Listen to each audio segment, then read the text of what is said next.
आप लोग अपनी स्क्रीन पर देश के पहले प्रधानमंत्री पंडित जवाहरलाल नेहरू को देख रहे होंगे।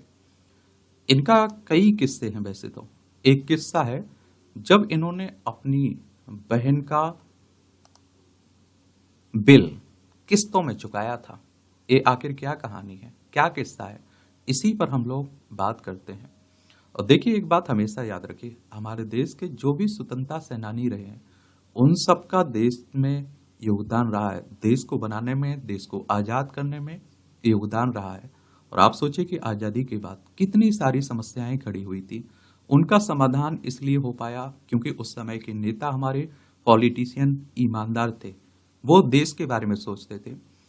जब जवाहरलाल नेहरू ने 3 सितंबर 1900 या आप देखेंगे 1940 को अंतरिम सरकार में शामिल होने का फैसला किया तो उन्होंने आनंद भवन को छोड़कर अपनी सारी संपत्ति दान कर दी थी। क्या कर दी थी? दान कर दी थी। और नेहरू को पैसे की से कोई खास लगाव नहीं था। उनके सचिव रहे M.O. मथाई अपनी किताब रेमिनिसेंसेस ऑफ नेहरू एज में लिखते हैं कि 1940 में शुरू में उनकी जेब में हमेशा 200 रुपये होते थे, लेकिन जल्द ही यह पैसे खत्म हो जाते थे क्योंकि नेहरू यह रुपये पाकिस्तान से आए परेशान शरणार्थियों में बांट देते थे। खत्म हो जाने पर वह और पैसे मांगते थे और इस सब से परेशान होकर मथाई ने उनकी जेब में रुपये रखवाने ही बंद कर दिए थे। नेहरू की भलमान साहत इस पर भी नहीं रुकी। वह लोगों को देने के लिए अपने सुरक्षा अधिकारी से पैसे उधार लेने लगे थे। ईमानदारी की मिसाल तो मथाई ने एक दिन सभी सुरक्षा अधिकारियों का आगाह किया कि वह नेहरू को एक बार में 10 रुपये से ज्यादा उधार न दें। मथाई नेहरू की इस आदत से इतने आजिज आ गए कि उन्होंने बाद में प्रधानमंत्री सहायता कोष से कुछ पैसे निकलवा कर उनके निजी सचिव के पास रखवाना शुरू कर दिए ताकि नेहरू की पूरी तनख्वाह लोगों को देने में ही ना खर्च हो जाए। और जहां तक सार्वजनिक जीवन में ईमानदारी का सवाल है तो जवाहरलाल नेहरू का कोई सानी नहीं था।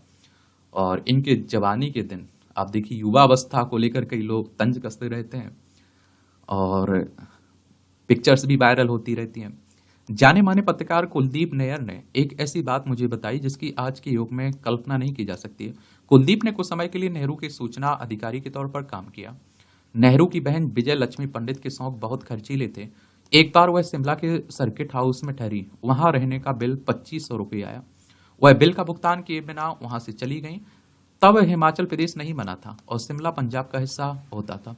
तब भीमसेन सच्चर पंजाब के मुख्यमंत्री होते थे और उनके पास राज्यपाल चंदूलाल त्रिवेदी का पत्र आया और 2500 रुपये की राशि को राज्य सरकार के विभिन्न खर्चों के तहत दिखला दिया जाए। सच्चर के गले यह बात नहीं उतरी। आप सोचिए, अगर प्रधानमंत्री की बहन पर खर्च हुआ है तो उसे आप देखते हैं कि राज्य सरकार के खर्च में ना दिखाया जाए। आप देखिए, सोच रहे हैं आप लोग, इतने ईमानदार उस समय के नेता हुआ करते थे। और उन्होंने विजय लक्ष्मी पंडित से तो कुछ नहीं कहा, लेकिन झिझकते हुए नेहरू को पत्र लिख डाला कि वही बताएं कि इस पैसे का हिसाब किस मद में डाला जाए। नेहरू ने तुरंत जवाब दिया कि इस बिल का भुगतान वह स्वयं करेंगे। उन्होंने यह भी लिखा कि वह एक मुश्त इतने पैसे नहीं दे सकते, वह पंजाब सरकार को 5 किस्तों में यह राशि चुकाएंगे। नेहरू ने अपने निजी बैंक खाते से लगातार 5 महीनों तक पंजाब सरकार के पक्ष में 500 रुपये के चेक काटे। और आप सोचिए, आज तो आप देखिए नेताओं के परिवारों पर करोड़ों रुपए खर्च हो जाए, उसे भी आप देखते हैं कि लोग सरकारी खर्च में दिखा देते हैं। शोर मचाने वाला पंखा। नेहरू 16 शयन कक्षों के 3 मूर्ति भवन में जरूर रहते थे, लेकिन वहां भी सादगी से रहने पर ही जोर रहता था। उनके शयन कक्ष में एयर कंडीशनर नहीं था। गर्मी के दिनों में जब वह दिन के भोजन के लिए 3 मूर्ति भवन आते थे तो मुख्य बैठक के सोफे पर बैठकर आराम करते थे। वहां पर आगंतुकों के आराम के लिए एयर कंडीशनर लगा हुआ था और इसके बाद वह थोड़ी देर लेटने के लिए अपने शयन कक्ष में चले जाते थे। उनके बड़े से शयन कक्ष में छत के पंखे के अलावा एक बहुत पुराना टेबल फैन लगा हुआ था जो बहुत आवाज करता था। एक दिन इंदिरा गांधी की सचिव उषा भगत ने नेहरू की देखभाल करने वाले शख्स से कहा कि इस पंखे को तुरंत बदल दीजिए। पंखा बदल दिया गया। दूसरे दिन नेहरू का अर्दली दौड़ा हुआ और उषा भगत के पास आया। उन्होंने नया पंखा देखकर कोहराम मचा दिया। अंततः नेहरू पुराने शोर मचाने वाले पंखे को दोबारा लगवा कर ही माने। केरल कार। तो 1956 में नेहरू सऊदी अरब की राजकीय यात्रा पर गए। उन्हें रियाद में शाह सऊद के महल में ठहराया गया। उनके दल के सदस्य हर बाथरूम में सैनल 5 परफ्यूम की एक बड़ी बोतल रखी गई। नेहरू रात में कोई किताब पढ़ना चाहते थे, इसलिए उन्होंने पूछा क्या उनके कमरे में टेबल लैंप लगाया जा सकता है। महल के लोगों ने समझा कि शायद कमरे में रोशनी पर्याप्त नहीं है, इसलिए अगले दिन नेहरू के कमरे में और तेज रोशनी वाले लैंप और बल्ब लगा दिया गया। और उसकी चमक को कम करने के लिए नेहरू के साथ गए मोहम्मद यूनुस ने उनके चारों तरफ कपड़ा लपेट दिया। रोशनी तो कम हो गई, लेकिन उसके लिए उससे निकलने वाली गर्मी ने कपड़े को करीब करीब जला ही दिया। जब नेहरू वहां से वापस आने लगे तो शाह सऊद ने उनके लिए एक कैडलक कार और उनके दल के सदस्यों के लिए स्विच घड़ियां उपहार में भिजवाई। नेहरू इससे थोड़ा असहज हो गए। वह नहीं चाहते थे कि वह विदेशी दौरे से कार उपहार में लेकर लौटें। मोहम्मद यूनुस उनकी परेशानी समझ गए। उन्होंने कहा कि इनके पास और क्या है, अगर मोटर ना दें तो फिर क्या दें, और तेल का पीपा या रेत का बोरा। नेहरू इस पर जोर से हंसे। उन्होंने कार का तोहफा स्वीकार कर लिया और शाह सऊद को अपना धन्यवाद भिजवाया। शाह जानना चाहते थे कि नेहरू को कार के लिए कौन सा रंग पसंद है। वैसे उन्होंने पहले से ही उनके लिए हरे रंग की कैडलक पसंद कर रखी थी। नेहरू ने कहा कि आपकी पसंद मेरी पसंद। भारत आते ही उन्होंने यह कार राष्ट्रपति भवन की वीआईपी कार बेड़े में शामिल करवा दी। 57 साल पहले भेंट दी गई यह कार आज भी राष्ट्रपति भवन के कार बेड़े में मौजूद है।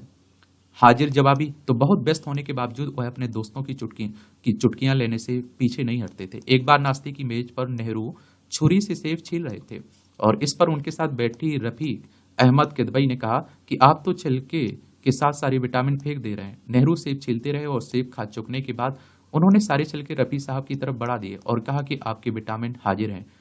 नौस फरमाए। 1962 के बाद चीन युद्ध के बाद को ग्रहण लग गया और उनकी आंखों की चमक ना जाने कहां चली गई। वह अपने आप में घुटने लगे। 1962 का जो भारत चीन का युद्ध हुआ जिसमें भारत की हार हो जाती है, उसका कहते हैं कि नेहरू को सदमा लगा और बहुत सारे लोग उसकी हार के लिए जिम्मेदार नेहरू को ठहरा रहे थे। नेहरू जीवित है तो 17 मई 1964 को सुबह 9 बजे जाने माने लेखक और विलिट्ज के स्तंभकार ख्वाजा अहमद अब्बास का फोन बजा।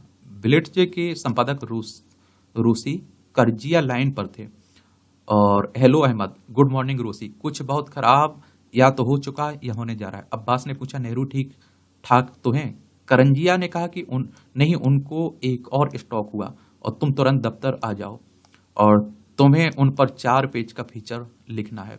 जैसे ही अब्बास विलिट्ज के दफ्तर पहुंचे, करंजिया ने कहा तुम्हारे पास नेहरू के ऊपर लेख लिखने के लिए 4 घंटे हैं।